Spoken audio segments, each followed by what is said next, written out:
Assalamualaikum warahmatullahi wabarakatuh. Oh, swastiastu, shalom, namo buddhaya, dan salam sejahtera bagi kita semua. Ketemu lagi dengan kami, kelompok A3 Latsar CPNSPU Batch 1 BPKOM 9 Jayapura. Kali ini, kami akan membahas mengenai analisis kasus KPU-an, yaitu kecelakaan kerja di proyek Tol Bogor Outer Ring Road Seksi 3A dan Promoting the Future dari pelajaran yang dapat kita ambil dari kasus tersebut. Sekarang kita tonton dulu bersama nih, seperti apa kasus tersebut. Tiang tol Bogor Outer Ring Road sesi 3A ambruk. 2 orang pekerja terluka akibat peristiwa itu. Ya, dugaan awal tiang tol Bor sesi 3A ambruk karena tidak kuat menahan beban. Jatuhnya tiang terjadi pada Rabu pagi dan mengakibatkan 2 orang terluka. Kejadian itu juga membuat jalur utama Soleh Iskandar ditutup total.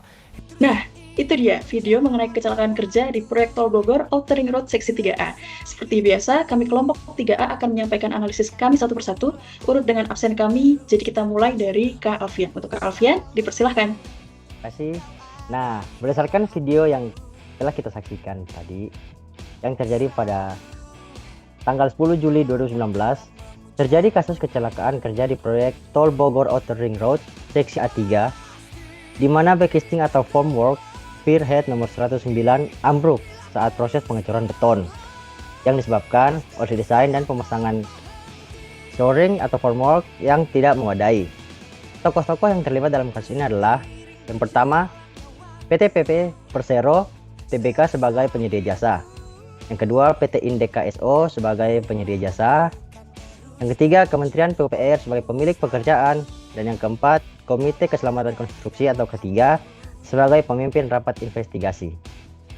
Dari kasus tersebut, kita bisa mengetahui bahwa terjadi pelanggaran pada nilai kompeten, di mana terlihat kurangnya aplikasi pengetahuan teknis dan pengawasan lapangan. Penyedia jasa tidak melaksanakan tugas sesuai kompetensi, kemudian Kementerian PUPR sebagai pengawas proyek juga seharusnya dapat memastikan semua mitra kontraktor menerapkan praktik-praktik terbaiknya.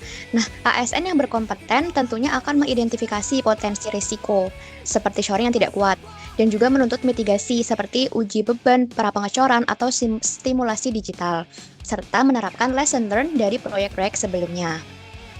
Dari kasus tersebut juga kita dapat mengambil pelajaran bahwa apabila nilai kompeten tidak diterapkan, itu bisa terjadi yang pertama, risiko kecelakaan kerja yang berpotensi melukai atau bahkan menimbulkan korban jiwa. Lalu bisa menyebabkan gangguan pada operasional dan waktu karena adanya delay pada jadwal penyelesaian proyek dan berpotensi menambah durasi pelaksanaan bahkan hingga berbulan-bulan. Selanjutnya bisa terjadi biaya tambahan karena adanya kerusakan dan membutuhkan perbaikan. Kemudian kerusakan reputasi dan penurunan kepercayaan publik juga bisa terjadi, serta sanksi administratif apabila ditemukan pelanggaran. Ini seharusnya dapat dihindari apabila penyedia jasa yang mengerjakan proyek tersebut menerapkan nilai dasar kompeten, agar bekerja sesuai dengan standar profesi dan keahlian, serta selalu meningkatkan kompetensi sehingga dapat menghindari kecelakaan kerja seperti pada kasus tersebut. Dari kasus tersebut menjadi pelajaran juga untuk kita sebagai ASN muda Kementerian Pekerjaan Umum, untuk dapat mengikuti pelatihan, workshop, e-learning, dan sertifikasi. Untuk paling sederhana yang bisa kita terapkan adalah dengan tidak malu bertanya pada senior maupun rekan kerja apabila mengalami kesulitan dalam pekerjaan kita.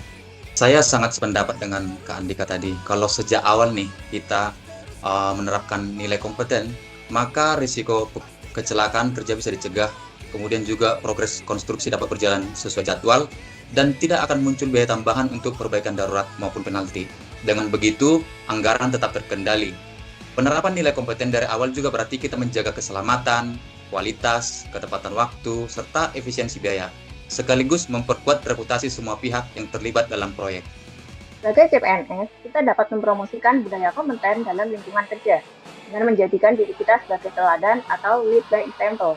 Tunjukkan profesionalisme dalam setiap tugas seperti datang tepat waktu, siapkan dokumen dengan rapi, dan gunakan prosedur yang benar. Saat menghadapi tantangan teknis, kita bisa mengajak rekan untuk mendiskusikan solusinya, bukan mengambil jalan pintas.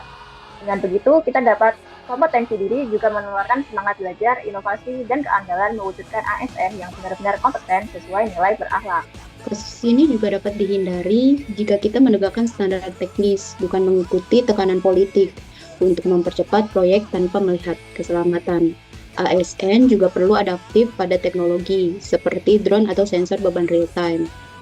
sehingga deformasi backlisting dapat dipantau dan kegagalan juga dapat dihindari. Integritas nggak hanya slogan, tapi nilai yang harus ditetapkan. Dengan menerapkan nilai-nilai berakhlak, ASN nggak hanya mencegah kecelakaan, tapi juga membangun kepercayaan publik kalau birokrasi mampu bekerja profesional, modern, dan beretika tinggi sesuai semangat nilai-nilai berakhlak. Demikian analisis kasus KPU-an kami, yaitu mengenai kecelakaan kerja di proyek Tol Bogor Outer Ring Road Seksi 3A dan Promoting the Future dari pelajaran yang kita ambil dari kasus tersebut. Sekian dari kami kelompok A3, terima kasih sudah menyimak sampai akhir. Sampai ketemu di podcast kami selanjutnya.